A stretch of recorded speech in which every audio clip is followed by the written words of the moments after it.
작은 서점.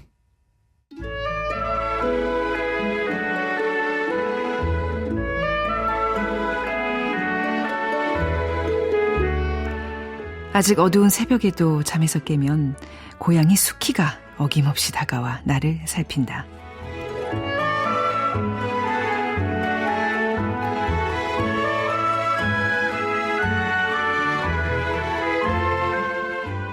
안녕하세요. 작은 서점 아나운서 최현정입니다.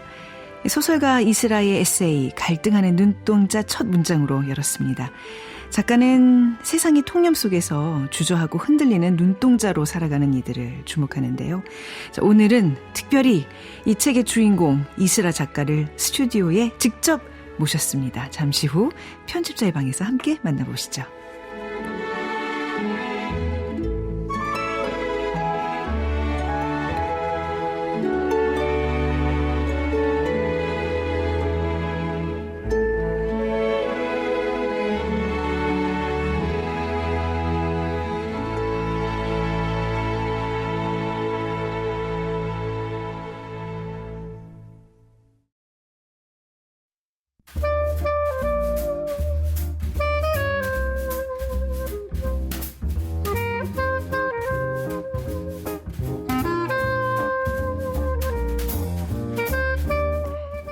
편집자들의 전성시대를 맞이합니다. 편집자의 방.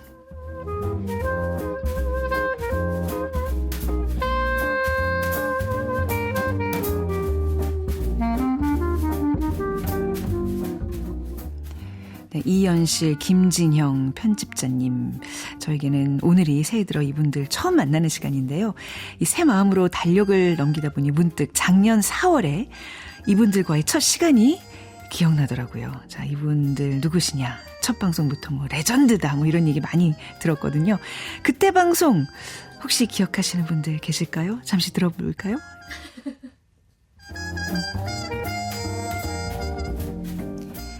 편집자의 방을 꾸며주실 두 분을 모셨습니다. 안녕하세요. 안녕하세요. 네. 자, 그러면 우리 이연실 대표님이 가져오신 이슬아의 새 마음으로부터 얘기를 좀 시작해 보겠습니다. 이슬아 작가님은 네. 제가 아는 작가님 중에 가장 잘 듣는 작가님이거든요. 잘 듣는 작가다. 네. 작가님들이 책의 주인공이기 때문에 본인의 말씀을 많이 하실 수밖에 없고 하시는 경우가 많은데요. 근데 이슬아 작가님은 어느 자리에서든 질문을 던져요.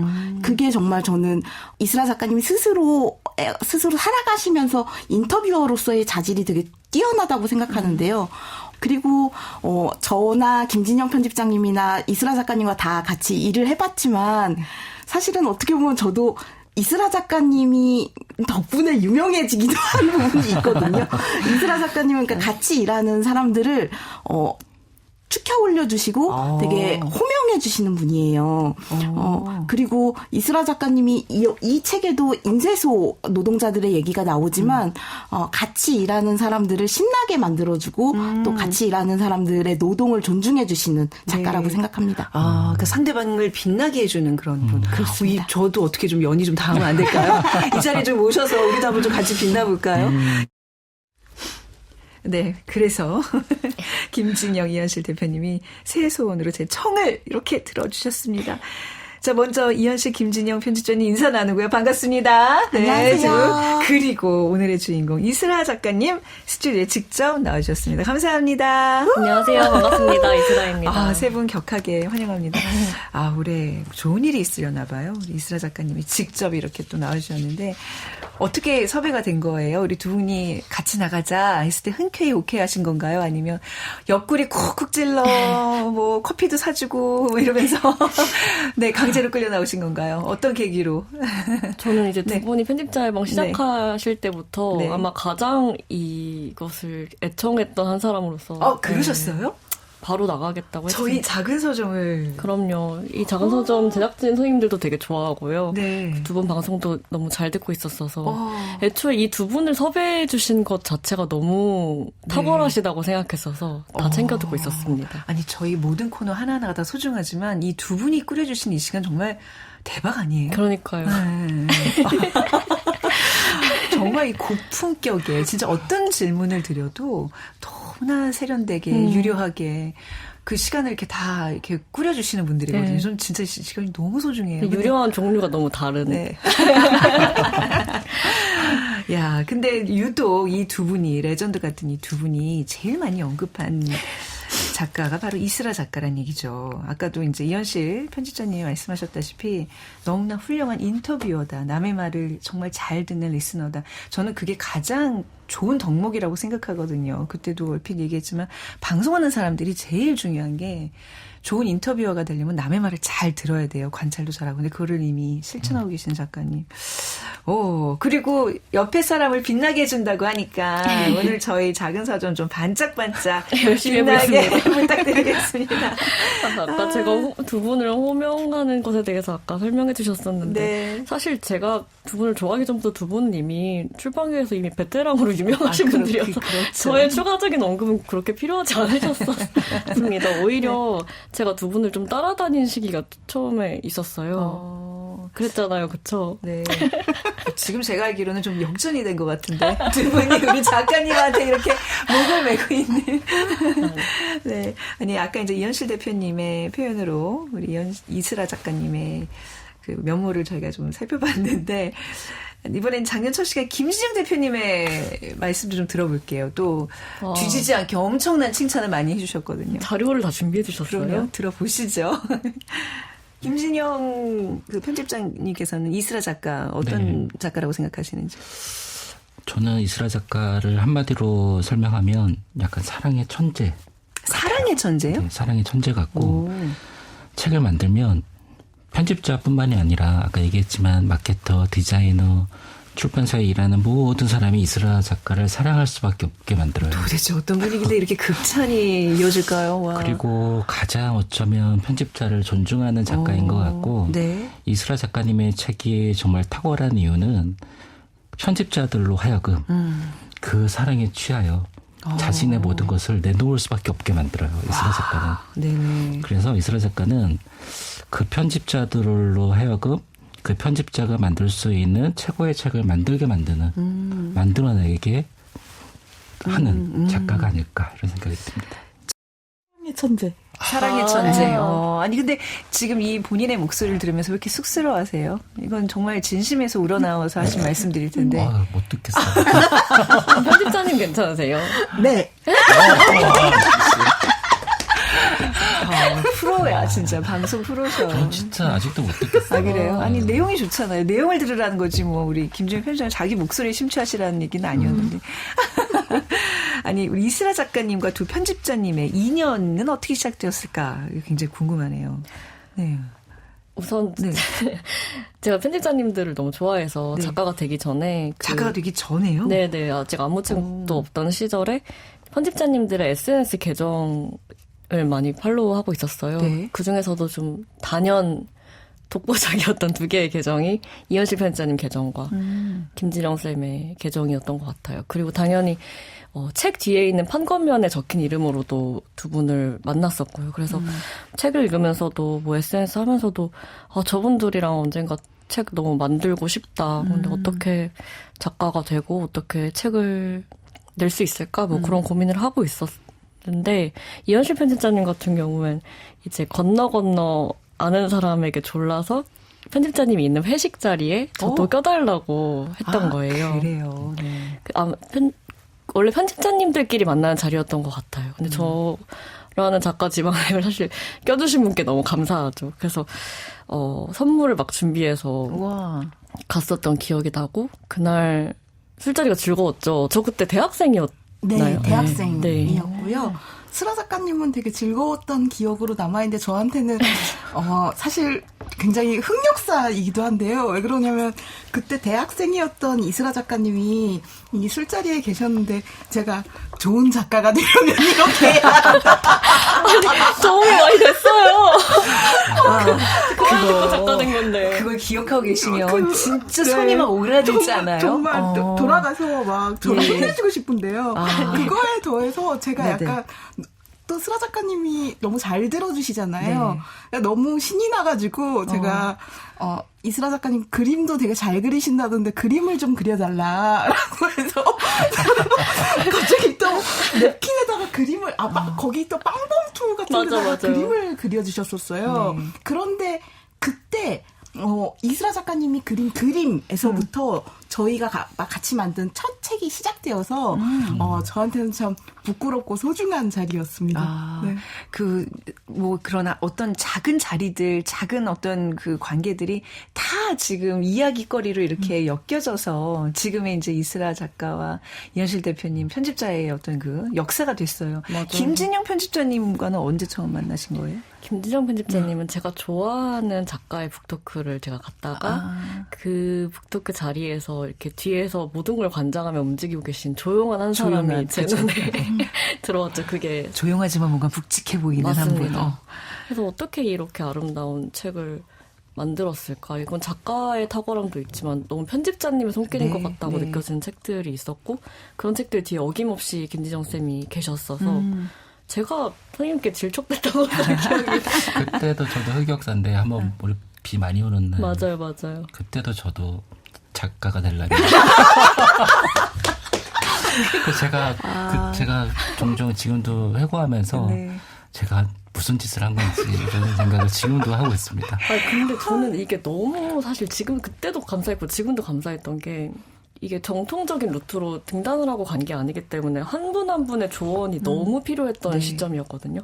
그때 진영 선생님이 이렇게 막 거만하게 말씀하신 것처럼 얘기하지만 너무 그때도 정중하고. 왜 안 그러셨겠어요. 저 성격이에요, 진짜. 그때 제가 좀 더 잘해드렸으면 좋았겠다. 그래서 언제 첫 책은 근데 이현실 편집자님이랑 만들게 됐었습니다. 네. 재밌네요. 작가란 말이지. 이렇게요. 모름지기예요. 작가가 되려면 이렇게 해야 돼. 노력해봐. 화이팅. 해엄 출판사 만드실 때도 저한테 전화 주셨었어요. 맞아요. 근데 제가 그때도 막 되게 걱정하는 말로 출판사 하지 마시라. 그랬는데 그 출판사가 너무 잘 되는 걸 보고 미치겠다. 내가 지금 무슨 말을 이렇게 흑역사로 나왔습니다. 흑역사라 그러시지만 우리 이렇게 웃고 떠들 수 있는 좀 아름다운 추억이잖아요. 네. 제가 많이 컸어요. 네, 오늘 요새 제가 출판사 만들면서 관계가 역전됐어요, 진짜. 헤어맨한테 배워야 되겠다. 이 시대의 거장 작가 이슬아 작가와 함께하는 이 시간. 아니 우리 이현실 편집자님과 김지현 편집자님과 이제 연관된 책 두 권을 오늘 가져왔는데 먼저 그러면 우리 이현실 편집자님이 준비한 책부터 만나보도록 하겠습니다. 네. 제가 가져온 책은 이슬아 작가님의 첫 번째 장편 소설인데요. 가녀장의 시대입니다.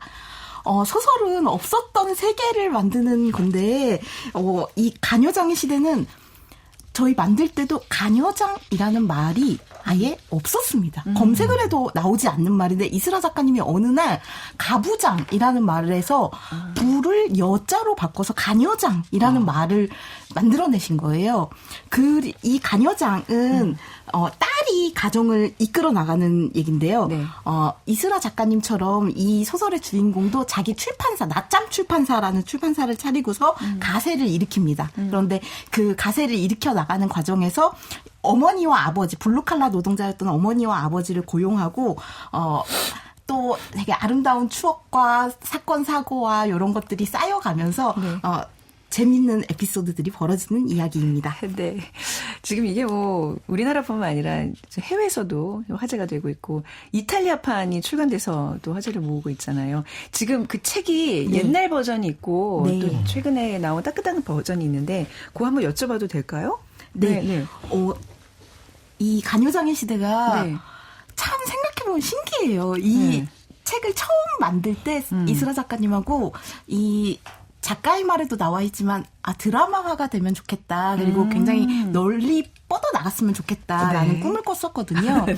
그리고 드라마화가 안 되면 우리 제작사 문 앞에 찾아가가지고 피디님들한테 봐달라고 막 하자 막 이런 얘기도 했었는데 책이 나온 지 얼마 되지 않아서 드라마화가 또 결정이 되고 지금 진행이 되고 있고요. 또 해외에서도 영국, 미국, 이탈리아, 대만, 일본 이렇게 수출이 됐어요. 그리고 이제 최근에 이탈리아판이 나왔는데요. 이 새 표지는 이탈리아에서 나온 표지를 제가 이탈리아 출판사의 허가를 얻어서 한국 독자들도 만나볼 수 있게 그대로 만들었거든요. 보면은 이 가녀장이 선글라스를 끼고서 거울을 바라보고 있는데요. 이 거울이 실제로 반짝반짝 빛납니다. 네. 네. 이 아주 핑크색과 보라색이 섞인 멋진 분위기의 일러스트를 저희 한국 독자들도 만나볼 수 있게 네. 만들었습니다. 이거는 뭐 걸보스 에디션이라고. 네. 너무 잘 어울리지 않습니까? 어. 이수라 작가님의 이 걸보스 느낌이 잘 네. 살아있는 네. 책이고요.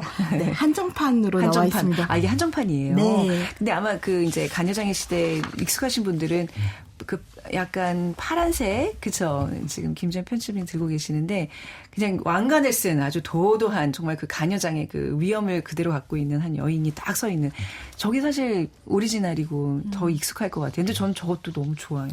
둘 다 좋아요. 네. 뭘 고르라 그러면 고를 수 없을 정도로 둘 다 너무 매력이 있습니다. 네. 한국판도 굉장히 강렬한 맞아요. 오리지널 표지인데 맞아요. 강렬해요. 네. 저희가 수출이 되고 판권이 팔려서 해외에서 출간이 될 때마다 둘이 너무 놀라는 거예요. 또 다른 강력한 게 계속 나와서 계속 나와. 대만판, 일본판 모두 너무 다 신선했어서 네. 표지 구경하는 재미가 있었습니다. 그렇죠.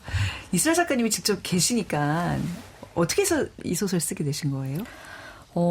저는 우선 좀 편집자님들 때문에 시작하는 책이 꽤 많은데요. 네. 가녀장의 시대도 되게 작은 아이디어로 출발을 했으나 실제로 집필을 하게 되고 완성을 한 거는 이현실 편집자님이 쓰라고 해서 그리고 기다리고 네. 있다고 해서 제 얼굴보다 이 소설의 다음 화가 더 궁금하다고 하셔서 그래서 시작된 것 같아요.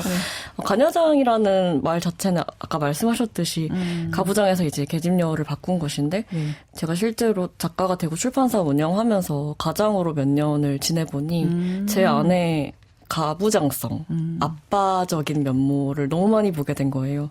그래서 딸이 집안의 실세가 되고 수장이 되면서 참 아름답고 진보적인 변화들도 많이 일어났지만 내 안에 엄청난 그 아저씨성 같은 것을 보게 되는 내 안의 아저씨 그리고 아빠 안의 여고생을 보게 되는 되게 소중한 몇 년이기도 했거든요. 그래서 사실 처음엔 되게 자기반성적으로 쓰기 시작한 글이었던 것 같고 그러니까 자전적인 요소와 허구가 이제 정말 이렇게 조화를 이루는 그런 내용인 맞습니다. 거죠. 네네네. 일단 되게 재밌을 거라고 생각해서 쓰기 시작했어요. 저는 제일 재밌는 글은 이현실 편집자님한테 드리는 것 같고 제일 뭐라고 표현해야지? 네. 제일 기품 있는 글을 김지현 선생한테 드리는 것 같아요. 근데 정확하게 이 두 편집자님의 특성을 파악하고 계시네요. 맞아요. 저희도 이제 이 두 권을 항상 소개해봤는데 네. 뭔가 대중적이고 유쾌한 거를 가져오시고 진짜 깊이 있는 세련된 어떤 그런 책들은 또 김진영 대표님이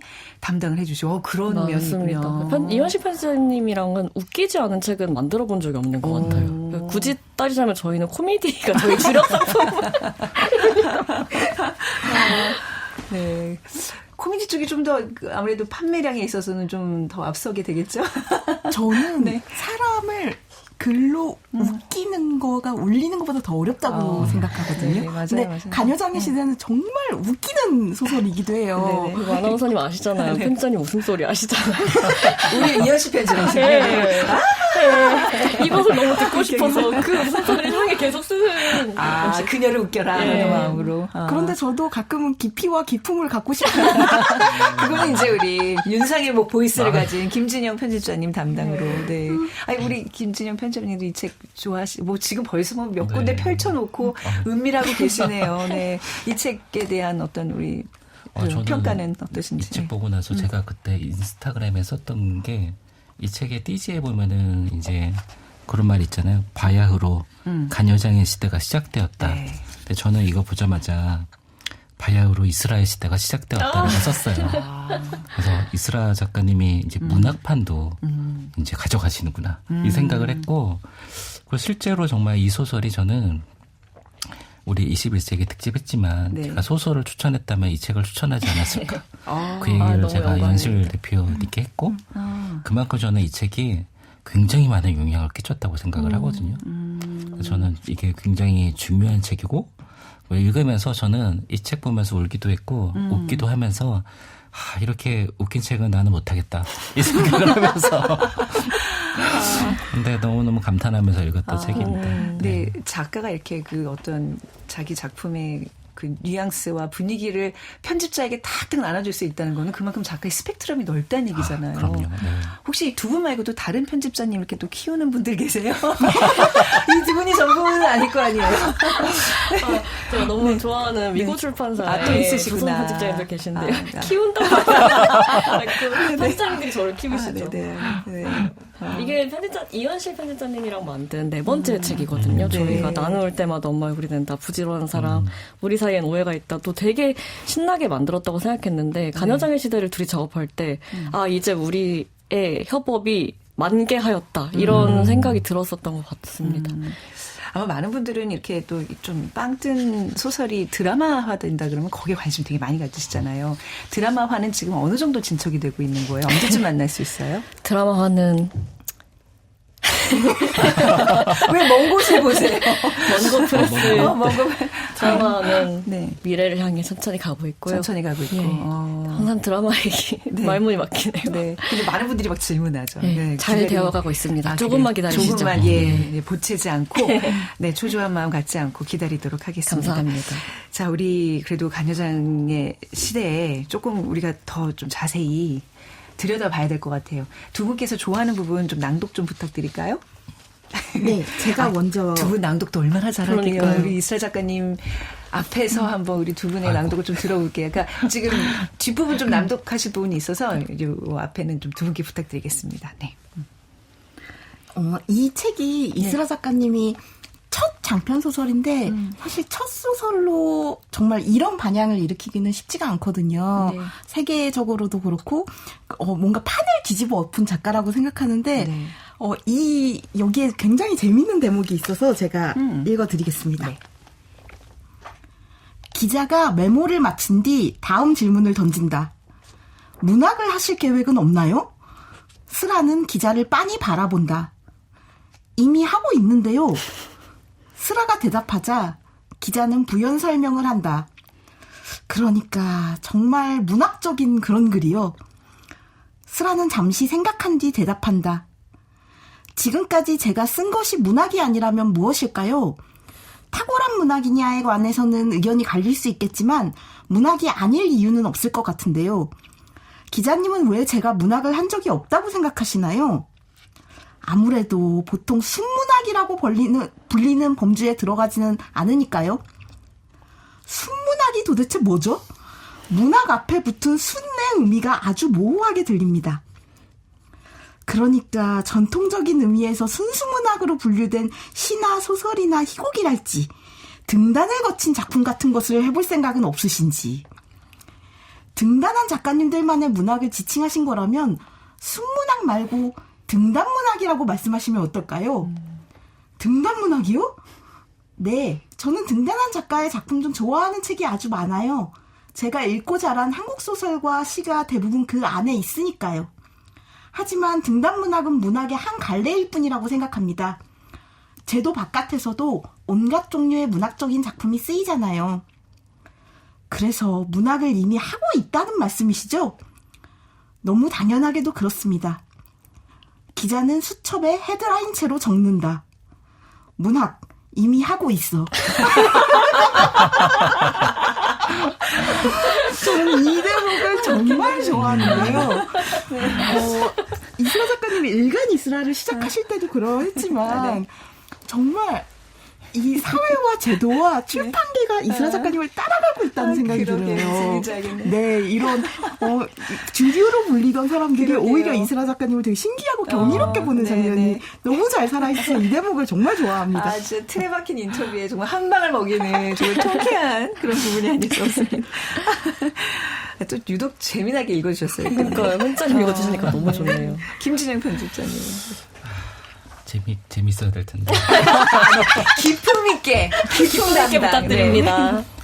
제가 어디를 읽으면 좋을까 생각하고 막 고민하다가 이번에 책 만들면서 제가 생각했던 부분하고 약간 이렇게 연상이 되는 부분이 있어서 가져왔습니다. 어느 날 스라 작가님이 원고 마감을 하고 있는 장면이에요. 네, 원고 마감을 하고 있는데 잘할 수 있다고 생각하면 첫 문장을 썼는데 쓰자마자 이제 모두가 실망할 거야. 그러면서 지워버리고 고양이 수키 나미가 있는데 그 아이들한테 가서 이 아이들한테 묻죠. 문학은 왜 하는 거야? 고양이들한테. 그러니까 마감하기 너무 힘드니까. 그러고 나서 이제 이야기가 진행이 되다가 나오는 장면입니다. 제가 읽어드리겠습니다.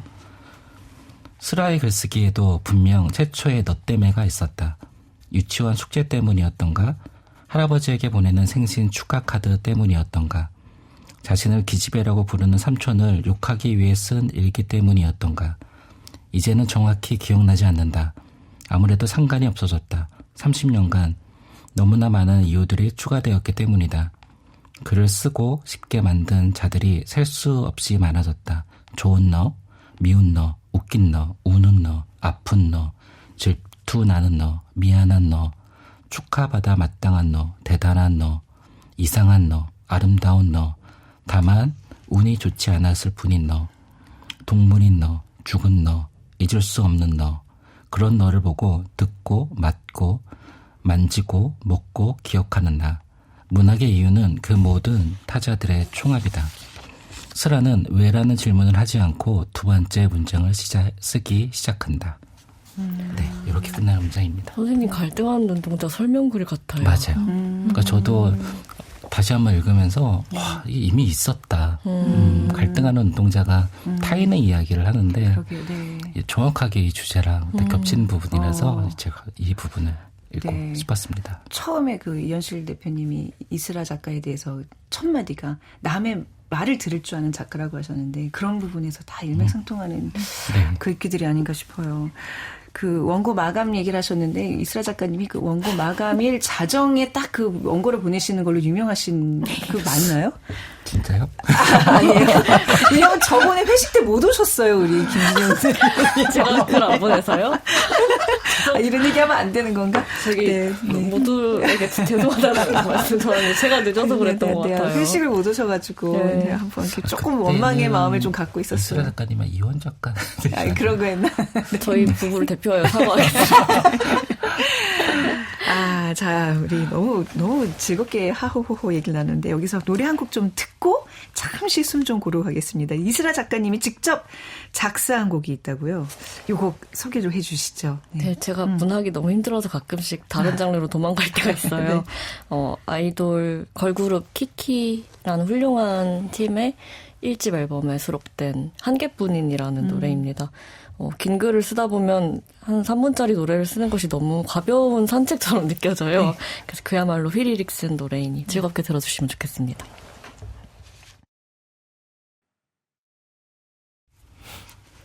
네, 우리 이슬아 작가님의 작사가 담긴 키키의 한 개뿐인 듣고 왔습니다. 편집자의 방 친한 친구를 소개합니다.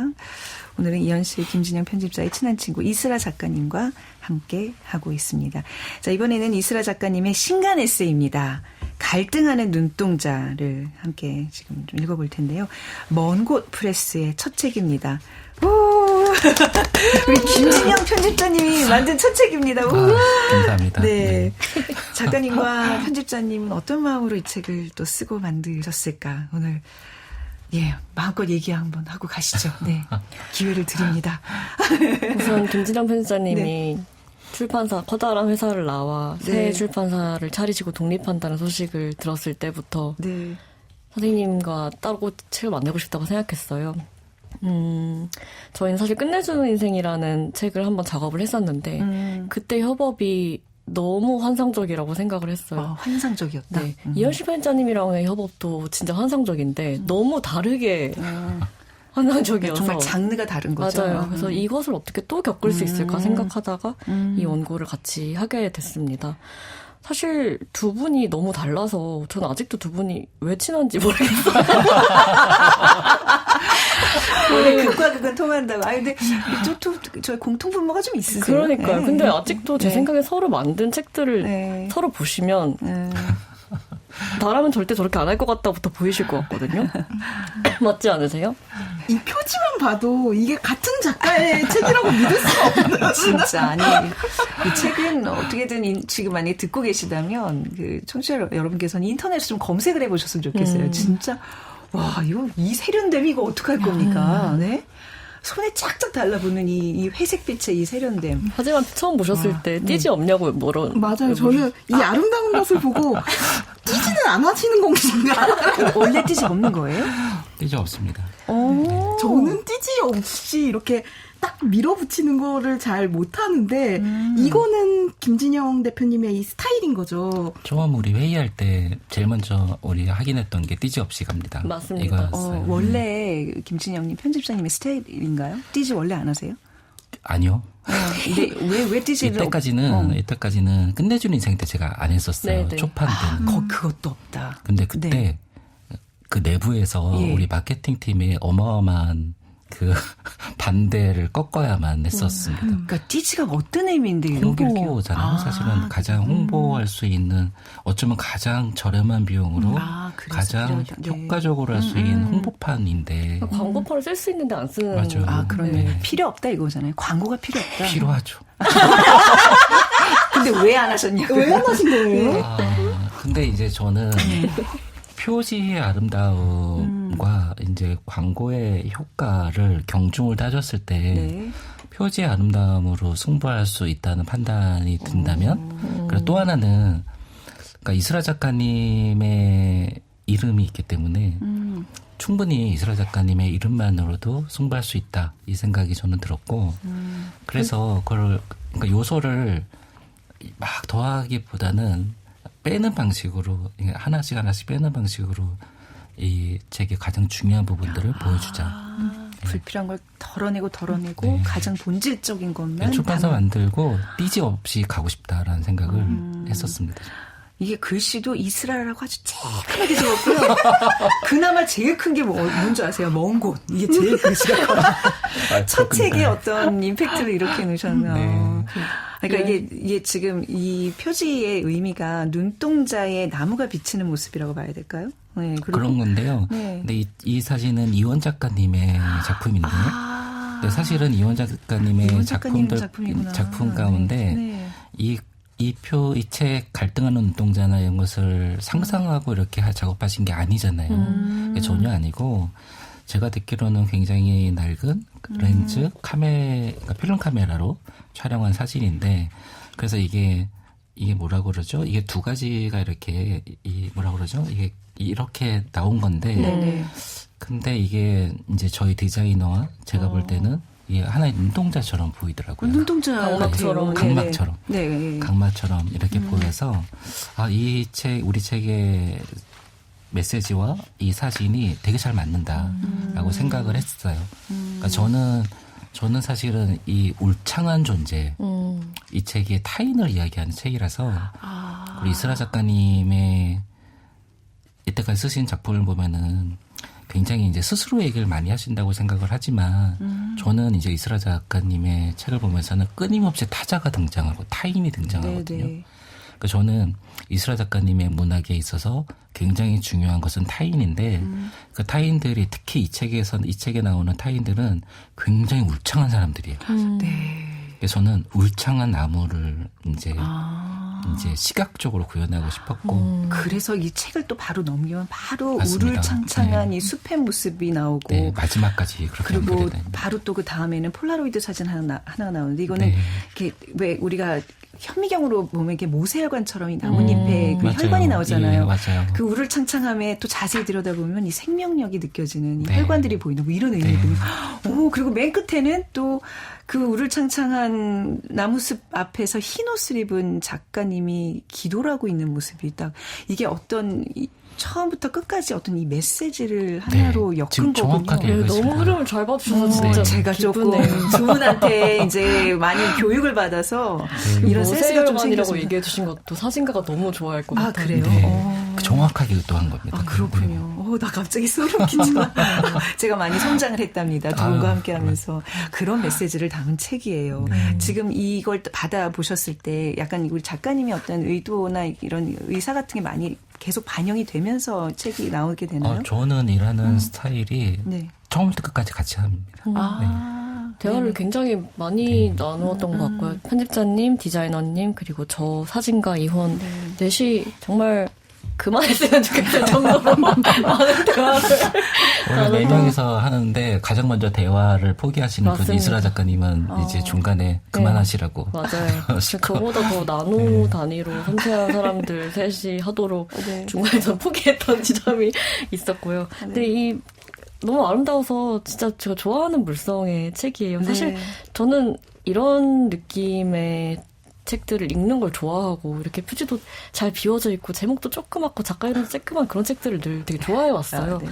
근데 제가 첫 책 편집자를 이현실 편집자님으로 만나게 되면서 책이 그런 운명을 걸을 수가 없게 되었고 제가 썼던 책 중 가장 이제 커다란 운명을 맡게 된 5권의 책을 다 이현실 편집자님이랑 만들었다 보니까 이슬아 이렇게 외치는 이게 책을 바꾸는 이메일 쓰기 이렇게 외치는 듯한 표지만 해서 마음속에 작은 한이 있었거든요. 나도 작은 한이. 나도 조용한 표지를 좋아하는 사람인데 네네. 그렇게 해서 김지영 쌤 만나서 네. 모든 한을 풀고 네. 다시 이제 가자 이현실 편집자님한테 약간 이제 냉탕 온탕을 왔다 맞아요. 갔다 하듯이 맞습니다. 예 그때 기분에 따라서 편집자님으로 골라가는. 네. 근데 지금은 타이밍이 약간 이런 타이밍인가 봐요. 맞습니다. 조금 쉬어가고 네. 사색하는 네, 제가 타이밍. 그래서 두 분이 너무 달라서 사실 처음에 그 출판계 윤상이라고 제가 말씀드렸던 것도 너무 그 정도로 섬세하고 탁월하게 딱 늘 마스터피스를 내시는 이런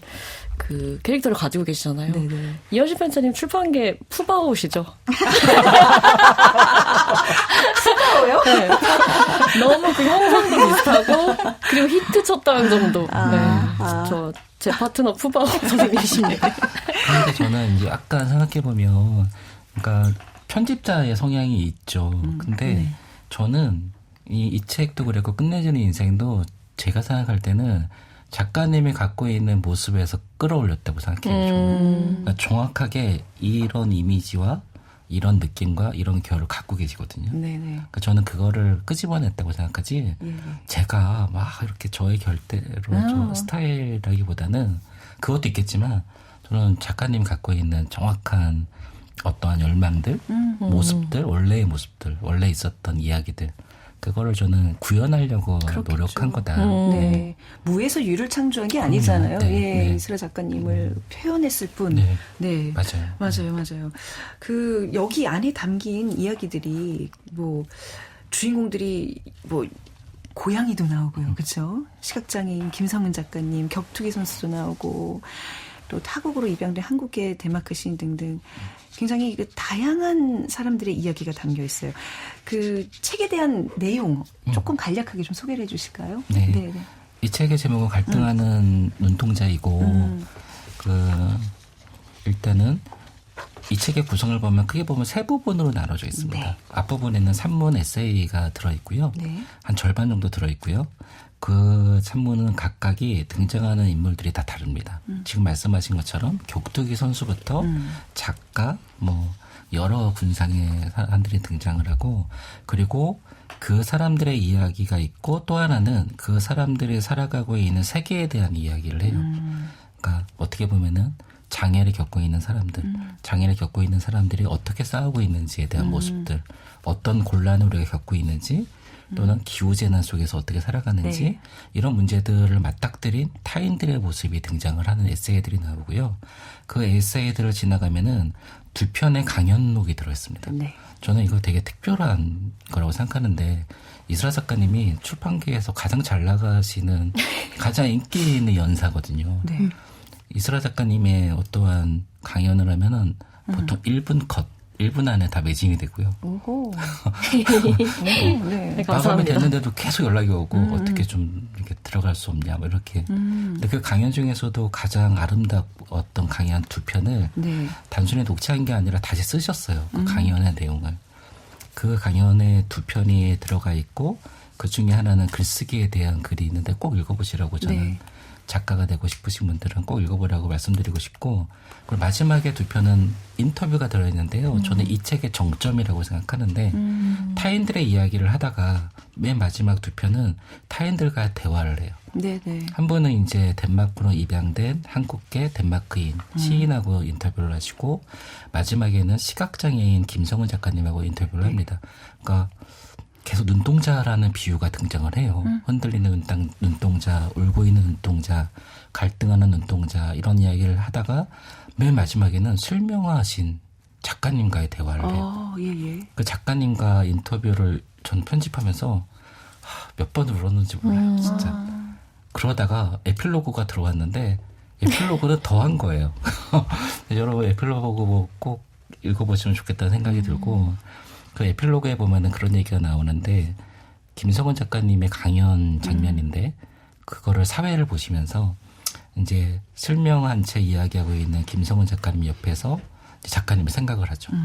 이 책의 제목에 대해서 눈동자란 무엇인가. 네. 그러니까 저는 그 장면이 너무너무 좋고 그 에필로그가 딱 들어왔을 때 이 책이 완성되었다 라는 생각을 했고 이 책의 구성 이런 배열 구성이 그때 정말 하나의 장면처럼 저한테 탁 왔어요.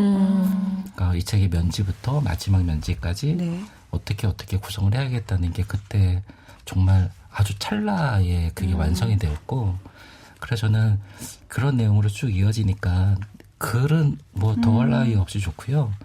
이 책의 요소들 하나하나 보시면서 이렇게 천천히 저는 읽으시면 되게 좋겠다 이런 생각이 좀 듭니다. 그 예전에 우리 이현실 편집자님이 소개시켜 주신 그 새로운 마음. 새 마음으로. 새 마음으로. 새 마음. 네, 새 마음으로. 그게 더 좋네요. 새로운 마음으로. 새 마음으로. 바꾸고 싶어요. 이현실 작가님이 소개해 주신 새 마음으로. 거기도 보면 뭐 응급실의 청소 노동자 이야기, 그쵸? 인쇄소의 노동자 이야기. 한 분 한 분의 진짜 그 오랜 기간 동안 장인 같은 그런 마음으로 한 일에 종사하시는 그분들의 진짜 그 땀내 어린 그 내 이야기들이 한편 한편 굉장히 감동적이었거든요. 이분이 정말 사람의 내면을 진심으로 들여다보는 분이구나. 근데 약간 여기 지금 갈등하는 눈동자에서도 그런 어떤 이스라 작가님의 따뜻한 마음, 타인을 바라보는 따뜻한 눈으로 좀 우리가 읽을 수 있겠군요. 네. 요즘 같은 시기에 이 겨울에 좀 추운 겨울에 정말 따뜻한 난로, 마음의 난로로 하나 이렇게 품고 다니면 참 좋겠다는 생각이 들어요. 그리고 이게 굉장히 좀 특이했던 거라서 좀 한번 짚고 넘어가고 싶은데 맨 마지막 장에 표지와 사진에 대하여 하면서 책을 쥐면 표지 중앙을 가로지르는 얇은 선이 만져진다. 은색 박을 입혀 위치마다 다르게 반짝인다. 힘이 느껴지는 젊은 나무가 표지를 가득 채우고 있다. 한밤의 나무다. 이렇게 무슨 시각장애인을 위한 어떤 해설 같은 느낌의 글을 쭉 쓰셨고 맨 마지막에 이스라, 박연미, 김진형의 시선을 아우르며 이원이 쓰다. 이렇게 하셨어요. 예. 이거 굉장히 뭔가 의미를 담은 것 같아요. 이 네 분이 함께 작업한 결과물이다라는 것을 말씀을 해주시는 것 같고 또 이 표현 자체가 진짜 우리가 눈 감고 이렇게 뭔가 맨 마지막에 음미할 수 있는 그런 한 장을 우리에게 선물처럼 주는 거 아닌가 싶어요. 의미를 담으신 그 한 컷이죠? 그럼요. 네. 그러니까 이 마지막 인터뷰가 시각장애인 김성은 작가님과의 인터뷰이기도 했고 특히 이스라 작가님께서 그 부분을 되게 원하셨고요. 그러셨군요. 그 시각장애인에게도 이 책이 읽혔으면 좋겠다라는 거를 자주 계속 말씀하셨고 이 책이 시각장애인을 위한 책으로도 지금 만들어질 것 같고요. 저기 오디오북 형태로 점자 나오나요? 형태의 책인 것 같고요. 오디오북은요? 오디오북도 좀. 오디오북도 만들어 보겠습니다. 네, 근데 그런 식으로 저희가 만들려고도 하고 그리고 그 인터뷰에 보면은 그런 게 나와요. 이원 작가님이 물어보거든요.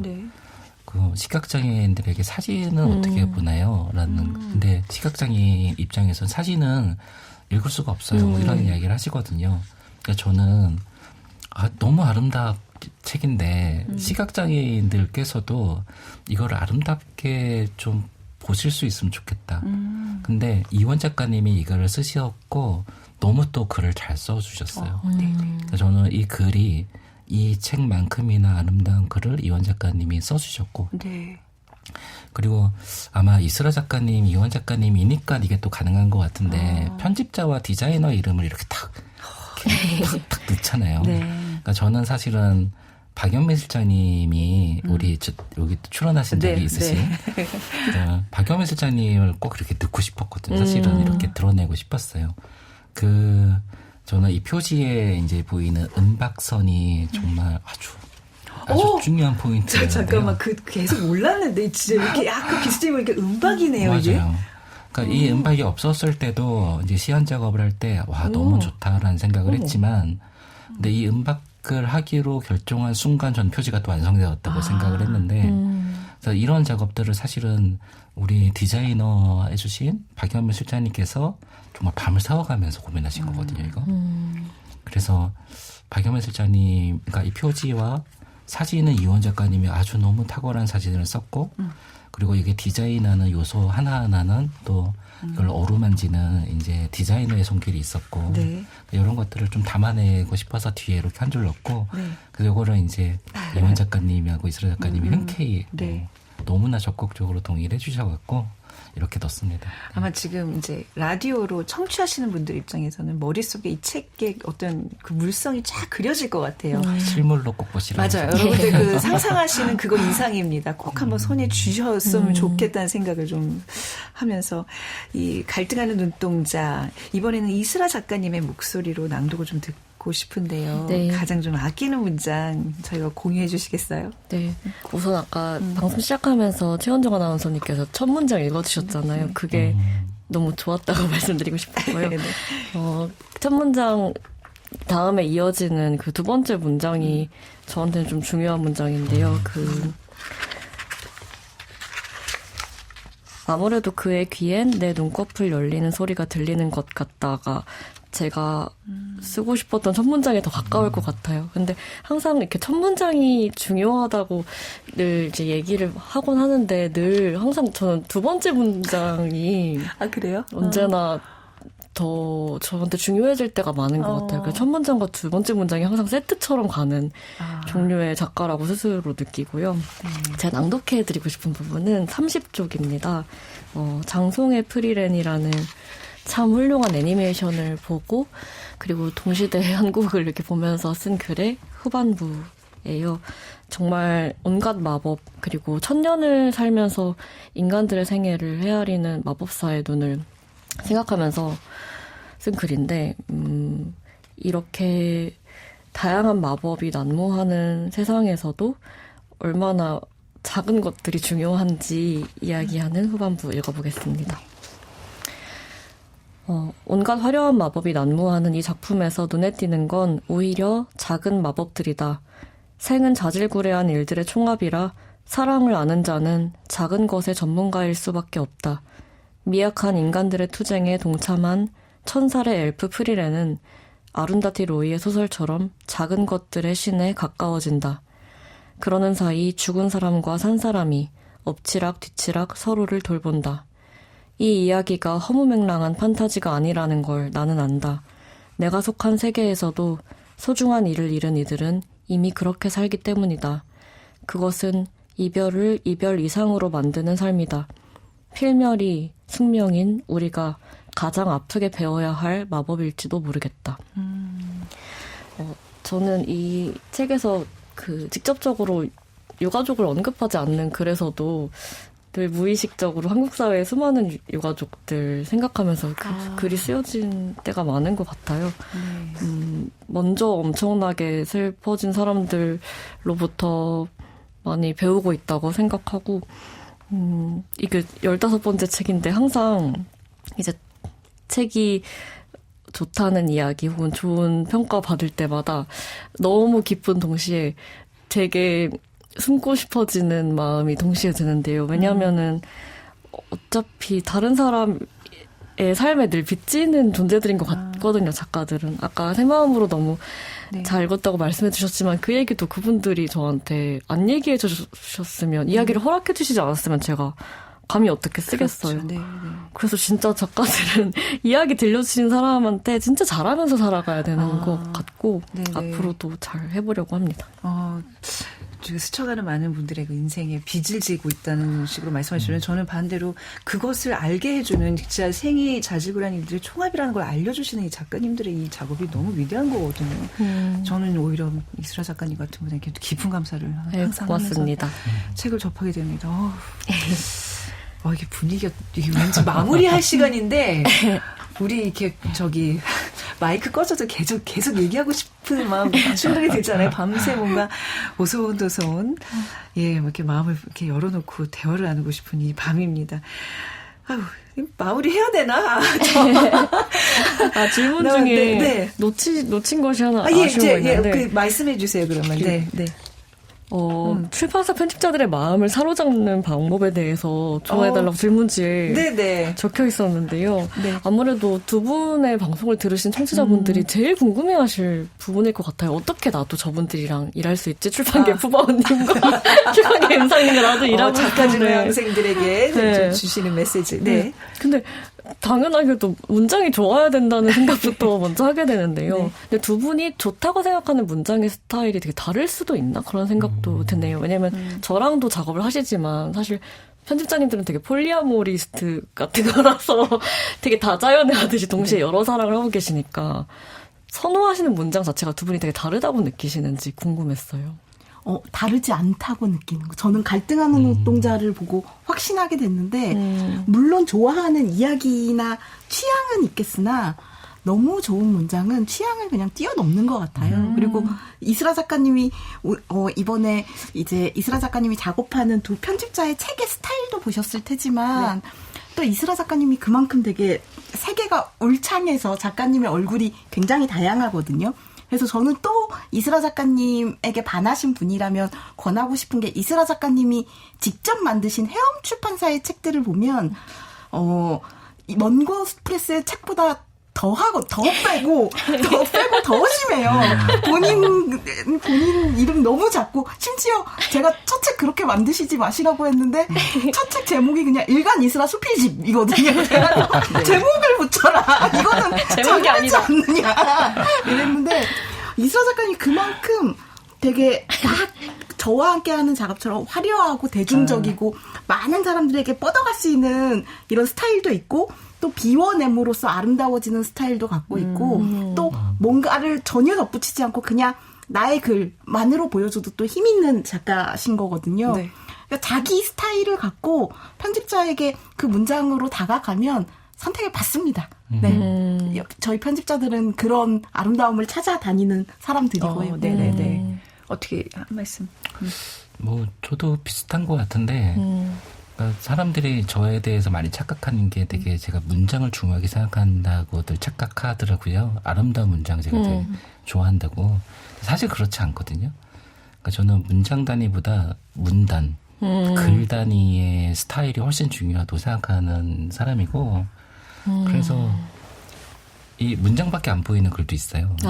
그런 글은 저는 책으로 만들기 어렵다고 생각하는 편이라서 어떤 이야기를 정확하게 어떤 기술을 통해서 전달할 수 있느냐가 저는 제일 중요하다고 생각합니다. 네. 문단 단위가 되게 새롭게 들리네요. 네. 근데 우리 김훈 선생님 얘기했지만 김훈 선생님 그때 우리 문장가라는 얘기했지만 네. 사실은 김훈 선생님도 문장가기 아주 탁월한 문장가지만 그 안에 굉장한 메시지들이 있어요. 철학과 상상과. 그러니까 저는 그게 훨씬 중요하다고 생각합니다. 네. 대한민국 정말 레전드 같은 두 편집자님들의 마음을 사로잡은 우리 이슬아 작가님과 함께한 이 시간. 끝으로 우리 이슬아 작가님 뭐 오늘 소감이라든지 네. 뭐 앞으로 계획이라든지 한 말씀 좀 듣고 마무리하도록 하겠습니다. 너무 귀한 분 모셔가지고 조금이라도 좀 더 듣고 싶어서. 아이고, 너무 짧게 끝났네요. 네, 네네. 이현식 편집자님이랑 김지정 선생님 둘 다 안 만났으면 작가 인생이 너무 달라졌을 것 같아요. 저는 첫 책 편집자부터 이 주요 작품들을 모두 이현실 편집자님이랑 함께한 이 인생의 시간들이 제 인생의 가장 호시절이라고 느낄 정도로 저한테는 은인이시고요. 김지영 선생님도 마찬가지예요. 저는 이 두 가지를 동시에 할 수 있어서 너무 행복한 작가라고 많이 느꼈고, 동시에 오늘 이 자리에서 조용히 두 분이 제 글을 낭독해 주시는 걸 보면서 사실 오늘 굉장히 많이 까불려고 하고 왔는데 제가 너무 감동받고 숙연해져 버려서 진짜. 원래 성격만큼 까불지 못했어요. 네. 너무 감사해져 버려가지고 계속 열심히 더 좋은 글 쓰고 싶다고 굉장히 경험해지는 이 자리에 힘이 있네요. 네, 감사하다는 말씀 드리고 싶습니다. 네. 자, 마지막 곡은 우리 이슬아 작가님의 신청곡으로 좀 띄워보겠습니다. 어떤 곡 가져오셨어요? 네. 윤상 선생님의 이거 이거는 다분히 우리 김진영 편집장님의 의식한 선곡이 아닐 수 없습니다. 네. 알 수 없는 일. 알 수 없는 일. 인데요. 그야말로 이제 먼고 프레스의 미래를 알 수가 없어서 이제 독립한다는 건 굉장히 설레지만 또 두려운 일이기도 하잖아요. 근데 이 알 수 없는 미지를 너무 잘 즐기셨으면 하는 마음으로 네. 가져왔고요. 이현식 편집자님은 서태지 선생님 좋아하시는데 제가 조금 더 아무래도 새로 시작한 분께 힘을 실어드려야 될 것 같아서 사실 이제 세 사람의 공통점이 모두 독립해서 봤다는 것이잖아요. 이야기 장수의 시작도 지켜봤지만 이제 먼고 프레스의 시작을 응원하는 마음으로 네. 윤상쌤 노래 네. 띄워드리겠습니다. 네. 정말 우리 먼고 프레스 정말 쭉쭉 먼 곳까지 뻗어나길 기대하면서 자, 오늘은 네, 편집자의 방 이슬아 작가님 그리고 이현식 김진영 편집자님 세 분과 함께했습니다. 간요장의 시대 그리고 신간에서의 갈등하는 눈동자 청취자 여러분도 꼭 한번 읽어보시길 바랍니다. 세 분 오늘 감사합니다. 즐거웠습니다. 고맙습니다. 감사합니다. 작은 서점 문 닫겠습니다. 지금까지 아나운서 최원정이었습니다.